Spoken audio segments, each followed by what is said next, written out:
dédié au bien-être et au mieux vivre. C'est jusqu'à 12h30 et nous sommes très heureuses avec Mélanie Gomez d'être avec vous comme tous les jours et surtout de vous rendre la vie plus facile, plus détente, plus zen. Et oui, Julia, justement, qu'est-ce qui nous fait du bien vraiment? Alors, me concernant, c'est presque, je dirais, le plus important, c'est de manger, de se régaler dans l'assiette tous les jours. Alors aujourd'hui, pour la chronique gastronomie, ce sera à vous de jouer, Abdel Alaoui. Qu'est-ce que vous avez apporté dans votre besace ce midi? Ça sent très très bon dans ce studio. Alors, non, mais c'est juste pour vous dire que le pois chiche, c'est la vie et je vais vous le prouver.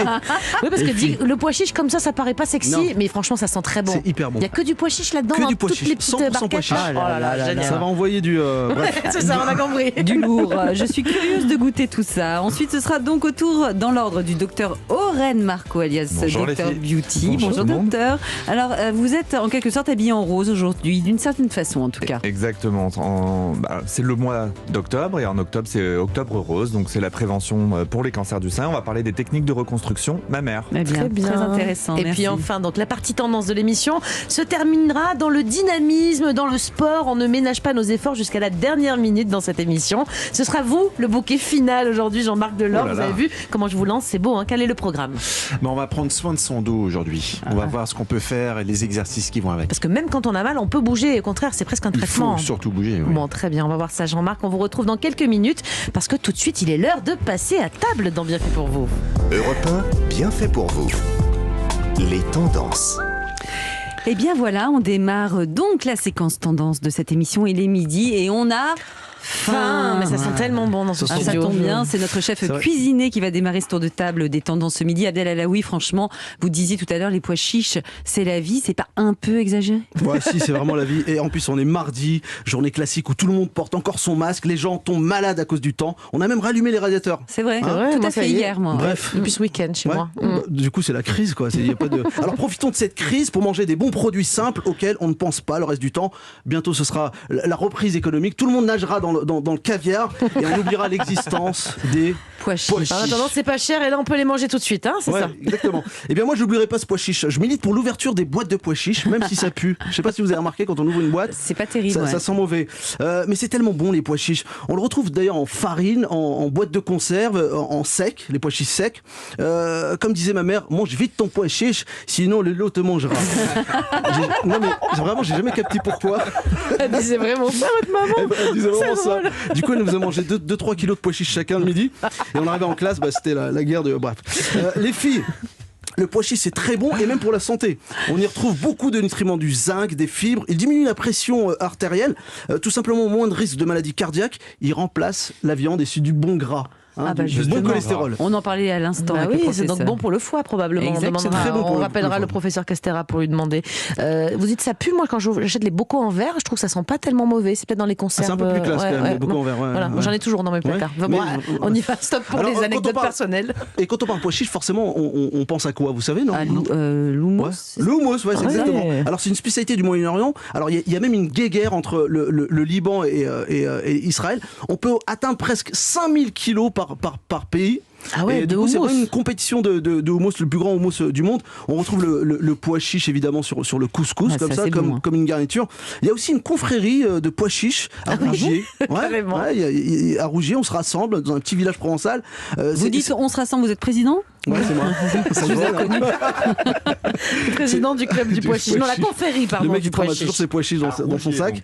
À Rougier, ouais, petit village provençal. Alors tous les ans en septembre, on fête la fête du pois chiche. Alors pas loin de ce village, on a une chef, Nadia Samut. Elle est dans le Luberon à Cadenet. Elle a un restaurant qui s'appelle La Feignière. Elle fait du Restaurant pois chiche. étoilé, d'ailleurs, Restaurant hein. étoilé, une étoile au guide Michelin. Elle, c'est un peu la pionnière de la cuisine sans gluten. Elle est reconnue dans le monde entier avec ses farines de pois chiches. Elle a même créé un moulin pour faire sa propre farine. Elle fait travailler tous les gens du village. Alors elle fait du houmous, des graissins, du pain, des desserts.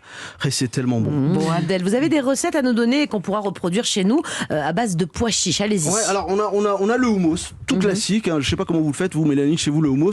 Mais Je moi, mixe tout ça avec il y a de l'huile d'olive, Ouais. je mets du cumin, non du cumin, non je sais plus, non je me trompe on peut-être. peut mettre du cumin, je mets ouais. du cumin, Ouais, je cumin, crois. c'est très bien. Huile d'olive, je Ouais. sais plus. Après, non, j'en fais pas souvent honnêtement du houmous. Non. Moi je le fais en salade, on le mange en entier le pois chiche. C'est hyper bon et c'est un peu un fourre-tout. On mixe ces pois chiches, on met de l'huile l'huile de sésame. Moi, je mets un peu de fromage blanc. On a toujours un peu de fromage blanc ou un yaourt un côté au plus frais. onctueux. Exactement. Parce que ça peut être un peu râpeux, moi je trouve parfois en bouche le pois chiche écrasé en fait. Et là c'est bien lisse, on peut le tartiner comme ça sur de la pita ou du pain de campagne grillé. On va y mettre du cumin, des herbes fraîches comme la coriandre et de l'ail. Et surtout pas jeter l'eau de pois chiche quand on ouvre la boîte. On l'utilise, on va la battre cette eau de pois chiche et ça va devenir comme des blancs en neige. Vraiment, ça va mousser, ça va devenir comme des blancs en neige. Et si on veut faire par exemple une mousse au chocolat hyper vegan, on fait fondre son chocolat, on mélange cette eau de pois chiche en mode blanc en neige. Délicatement, et ça va vous donner une mousse au chocolat hyper vegan. Vous la mettez au frais, vous la mangez le lendemain, elle a bien durci et c'est vous hyper la sentez crémeux. La mousse au chocolat au pois chiche, Aurène Marco, ça va plus light. Je crois que j'ai déjà goûté. Et ça n'a pas d'odeur, rien du tout. Vraiment, c'est assez neutre. Alors là, je vous ai ramené du hummus, des falafels de chez Soum Soum. Ils ont 2 adresses à Paris et c'est hyper bon. Faites tourner. Les petits pois chiches. Donc ça, c'est falafel. Falafel, ouais. Falafel, c'est simple à faire à la maison, ça, parce que moi, j'ai jamais essayé. Pour le coup, je les achète dans un très bon restaurant. Il y a le hummus, c'est de la farine, du pois chiche mixé. Alors c'est du pois chiche sec qu'on fait tremper toute la nuit. On va le mixer avec des herbes, avec de l'ail. Et chez Soum Soum, ils font venir leurs pois chiches du Moyen-Orient. Ah ouais. Ouais, vraiment. Alors il y a de la pita si vous voulez goûter avec la pita. Et vous voyez, c'est vraiment le pois chiche. Pourquoi c'est un peu vert à l'intérieur des falafels? Il y a quoi? Il y a des herbes aussi, c'est ça? Il y a des herbes, c'est assez mixé. Il y a pas mal d'herbes. Il y a du persil, il y a de la coriandre. On peut y mettre. Moi, j'en fais aussi à l'aneth. Il y a un petit côté un peu anisé. Et c'est vraiment très très très bon. En plus, vous avez chauffé avant d'arriver, c'est excellent. Ouais, il est bon. Hein. Non, mais ça arrivait comme ça. Soum Soum, ils sont très gentils. D'ailleurs, ils sont assez. On leur livre une pita, ils te livrent 5 kilos de houmous derrière. On commande une pita pour 5 kilos de houmous. Voilà, il y a une seule chose, c'est qu'il faut jamais servir ça quand il y a un dîner en amoureux. Mais vraiment, c'est vrai ce qu'on dit. Ouais. Si, c'est vraiment vrai. Alors, à part si vous enlevez la peau, c'est là où c'est pas digeste. Mais sinon, vous faites tremper toute la nuit, vous enlevez la peau de ces pois chiches et là, vous êtes tranquille. C'est un peu comme le germe de l'ail. Vous enlevez le germe. J'ai jamais bien. Moi, je les achète en bocaux en verre, les pois chiches, vous l'avez compris. Mais par contre, les secs, combien de temps on les fait pour les réhydrater Toute une nuit. Toute une nuit. Donc, on le met dans l'eau simplement. Toute une nuit à couvert et après, le lendemain, on enlève la membrane qui est autour. C'est long, c'est pour ça que je les achète jamais secs en fait. Non, mais en boîte, c'est très bien. Hein. Moi-même, le couscous, je le fais avec les pois chiches en boîte et ça passe très bien. Mais Mélanie, je sais que vous avez la bouche pleine, donc je prends la parole le temps que vous avaliez. Mais vous avez une recette de pois chiches à nous donner. Moi, je fais juste une petite salade. Alors, je finis jamais ce que j'ai dans la bouche, évidemment. J'achète donc mes bocaux de pois chiches en verre. Je les égoutte. Je les mets donc dans un saladier. Je coupe un oignon rouge, en général qui pique pas trop. Il y a des différentes variétés. Sucré, voilà, c'est sucré. Un peu d'huile d'olive. Je mets un peu de coriandre à l'intérieur, de coriandre fraîche. Un filet de sirop de balsamique. Et mes enfants se régalent. Toute la famille mange ça. Et oui, si. Je mets aussi une boîte de thon. Donc c'est que de la boîte en fait, mais c'est très bon, c'est frais finalement. C'est hyper bon. Et toute la famille adore ça. Même les enfants aiment les pois chiches en général. C'est simple de leur faire manger ça. Merci pour cette recette. Merci chef. Filles, et merci également Mélanie pour cette belle recette. Vous voulez que je prenne la suite ou vous avez la bouche Merci beaucoup pour la dégustation. Les conseils et donc pour le plaisir que vous mettez dans nos assiettes chaque fois. Je sais que... Qu'est-ce que vous en pensez, Julie? On a bien fait quand même de mettre de la gastronomie dans cette émission. C'était la bonne idée. Quoi. Surtout à cette heure-ci. Voilà. Ne bougez pas tous car les 2 chroniques qui vont suivre ne manqueront pas de saveurs, elles non plus. Un coup de projecteur sur les dernières tendances de reconstruction mammaire avec le docteur Aurène Marco et puis les exercices. Comment bouger quand on a mal au dos avec notre coach Jean-Marc Delorme. Restez avec nous sur Europe 1. Renault Pro Plus, votre partenaire sur mesure. Jusqu'à 3 mètres de chargement avec cloison pivotante et siège passager avant rabattu. 11h30 sur Europe 1. Bien fait pour vous. Mélanie Gomez et Julia Vignali. C'est bien fait pour vous jusqu'à 12h30 et notre tour de table des tendances est déjà bien engagé. L'ambiance est très bonne, comme à chaque fois. Peut-être l'effet pois chiche de notre dégustation juste avant avec le chef Abdel. Bon, à présent, je me tourne vers vous, docteur Aurène Marco, docteur Beauty sur les réseaux sociaux avec une chronique uniquement tournée vers les femmes aujourd'hui. On est en plein mois d'octobre rose. Et donc, de quoi allez-vous nous parler ce midi? En ce mois d'octobre rose, effectivement, on parle beaucoup de prévention du cancer du sein et j'avais envie de parler des techniques de reconstruction mammaire parce que il n'y a pas assez de femmes qui se font reconstruire après un cancer du sein. Le cancer du sein touche quand même un peu plus d'une femme sur 10 en France et toutes les femmes qui sont touchées ne se font pas reconstruire. Bon, et celles qui le font, pour le coup, il faut systématiquement mettre des prothèses ou une prothèse mammaire? Alors souvent, effectivement, c'est ce que pensent la plupart des patientes, que la reconstruction mammaire ne passe que par des prothèses. Or, les techniques ont beaucoup évolué. La prothèse, c'était quelque chose qu'on mettait vraiment de manière quasi systématique avant, mais on avait des problèmes quand il y avait des irradiations du sein auparavant. On pouvait avoir des seins qui s'enraidissaient avec des prothèses un petit peu douloureuses, et on n'avait pas une symétrie très jolie avec avec le sein contralatéral qui n'était pas touché. Alors c'est quoi les alternatives maintenant Donc maintenant, les alternatives, effectivement, on utilise plutôt ce qu'on appelle des tissus autologues, c'est-à-dire on va utiliser les propres tissus du patient.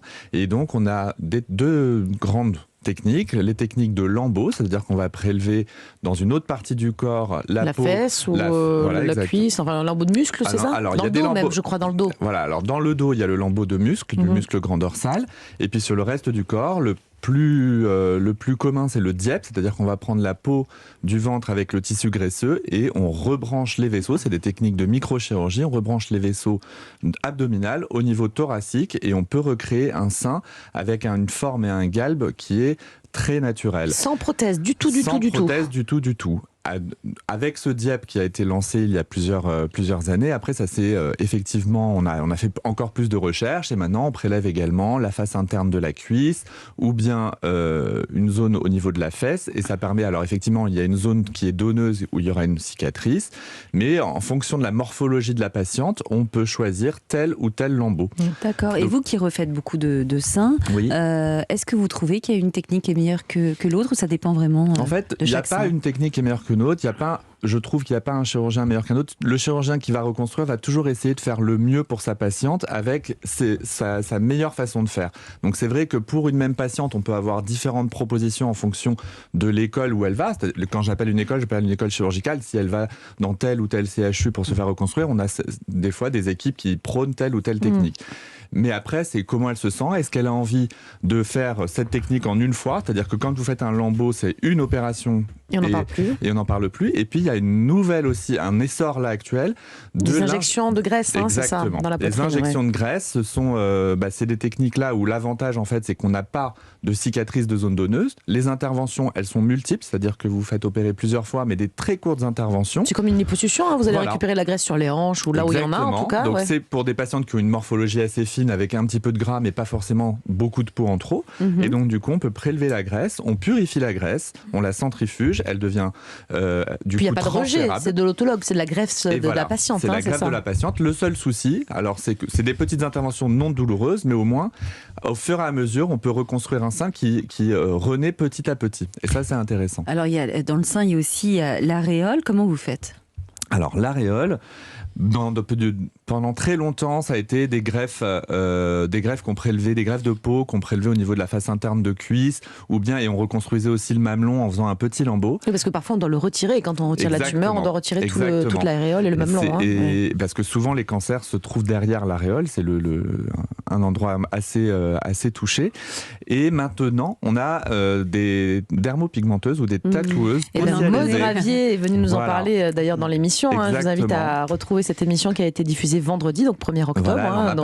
Elle a parlé des tatouages de mamelon notamment. Je trouve que c'est des techniques maintenant qui sont formidables et ça permet aussi aux patientes de passer à autre chose. C'est-à-dire vous avez été opéré, vous ne retournez pas encore à l'hôpital pour faire l'aréole. Au moins, vous allez dans un cadre un peu différent et psychologiquement, c'est très sympa. Donc vous, chirurgien esthétique, vous êtes en train de nous dire que parfois, bien justement, une tatoueuse fera mieux que vous pour le mamelon? Je ne sais pas parfois, je le dis. Je pense qu'elles sont très spécialisées là-dedans. Et c'est bluffant le résultat. On dirait un vrai mamelon, c'est incroyable. Et c'est pas parce qu'on peut faire qu'on est obligé de tout faire. Et c'est bien de s'entourer des meilleurs dans tous les domaines. Et je pense que c'est très très très bien pour les patientes. Très bien, merci beaucoup docteur Aurène Marco pour ce coup de projecteur donc sur ces techniques qui permettent de reconstruire le corps des femmes après cette terrible épreuve. Et on n'oublie pas, et on le répète une fois de plus, le dépistage du cancer du sein, c'est une aubaine, une chance. Dépister tôt, on le guérit dans plus de 9 cas sur 10. Mais oui Mélanie, dépistez-vous mesdames. Mais moi aussi quand j'aurai l'âge, j'y passerai. Exactement, justement c'est dès 50 ans tous les 2 ans et même... Et sinon on se palpe en attendant, c'est très important. Même toutes les femmes, quel que soit l'âge, on se palpe et si on a un doute... Le cancer n'attend pas 50 ans parfois. Exactement, et si on a un doute, Mélanie, évidemment, on va voir le docteur. Bon, on va changer de sujet, on va donner la parole à notre coach sportif préféré, c'est vous Jean-Marc Delorme. Oui, il n'y en a pas d'autre, vous êtes le seul. On a mangé beaucoup de pois chiches, on va avoir besoin de vous aujourd'hui, parce qu'il a dit que ça ne fait pas grossir, mais c'est lourd. Mais aujourd'hui, vous n'allez pas tellement nous faire maigrir ou perdre du poids, mais vous allez plutôt essayer de prendre soin de notre dos, c'est bien ça? On va essayer de voir, voilà. Alors déjà, dans un premier temps, comment ça fonctionne, hein? Alors un dos, c'est quoi? C'est une succession de syphoses. Donc la syphose, c'est une forme concave, et puis des lordoses, forme convexe. D'accord? Donc ça, il y a une succession, un peu un double S comme ça aplati. On a des vertèbres qui s'articulent entre elles pour les mouvements du dos, et puis on a des disques qui font office d'amortisseur entre ces vertèbres, et les ligaments les attachent les unes aux autres, et tout ça est entouré de muscles pour la protéger. Bon, on a bien décrit tout ça. Jusqu'ici. Lorsqu'on a mal au dos, en général, ça vient d'où?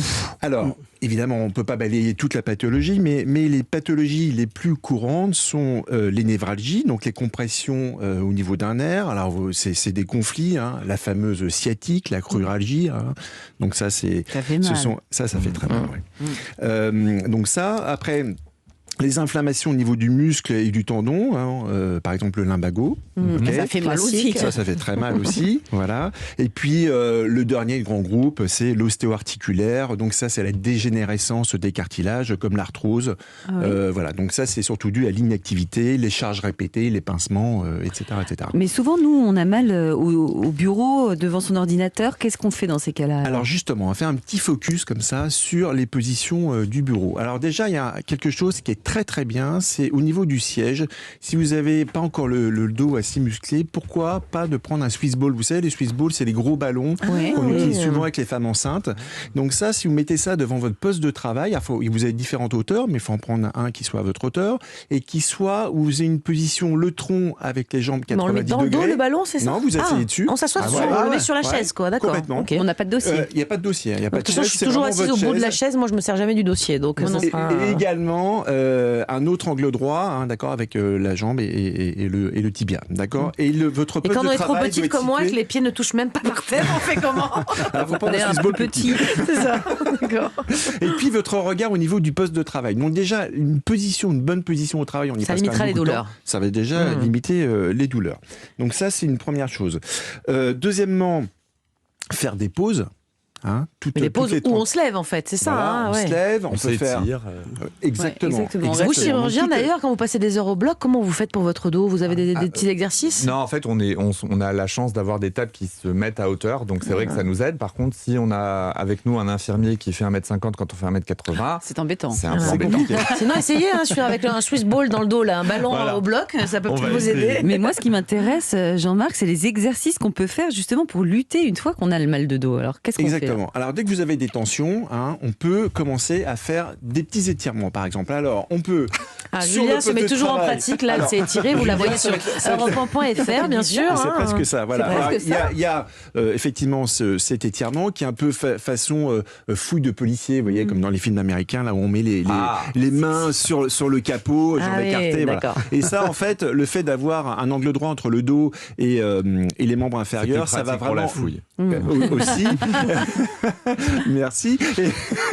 On est d'accord que ça ne doit pas faire mal. Et ça ne doit pas faire mal. Hein. On étire progressivement. Donc, ça va étirer la chaîne postérieure. Voilà. Et puis, un deuxième étirement, c'est vous êtes à votre poste de travail, vous pouvez très bien tirer les bras, les bras vers le haut. Vous tenez les doigts comme ça, les deux mains entrelacées, exactement, et on tire vers le ciel. Tire vers le ciel. D'accord. Voilà. Ça fait du bien. Ça, déjà, c'est deux petits exercices qui peuvent vous soulager en cas de tension. 30 secondes à peu près, on tire, hein, c'est ça suffit. 40 secondes, exactement. Il y a aussi des exercices, carrément. Il y a aussi des exercices. Dernière chose par rapport à ça, n'oubliez pas de boire aussi, c'est hyper important. 1,5 litre minimum. 1,5 litre par jour, ça va vraiment contribuer à limiter les tensions. Et les baskets aussi, enfin les chaussures qu'on porte, elles sont indispensables, non? Alors, oui, alors ça, effectivement, tout ce qui est chaussures, c'est indispensable. Les chaussures hyper plates, c'est mauvais. Les ballerines, c'est mauvais. Si vous marchez beaucoup à mèche sur le dos, c'est pas terrible. Et très rapidement, pour se muscler, comment on fait le dos? Alors, vraiment, si on se... Au niveau des exercices, on en a parlé la semaine dernière, les exercices de gainage, bien évidemment, lombo-abdominal. Donc la planche sur les coudes, là, par exemple, ça muscle le dos aussi, et les abdos en même temps. Donc ça, c'est très très bien.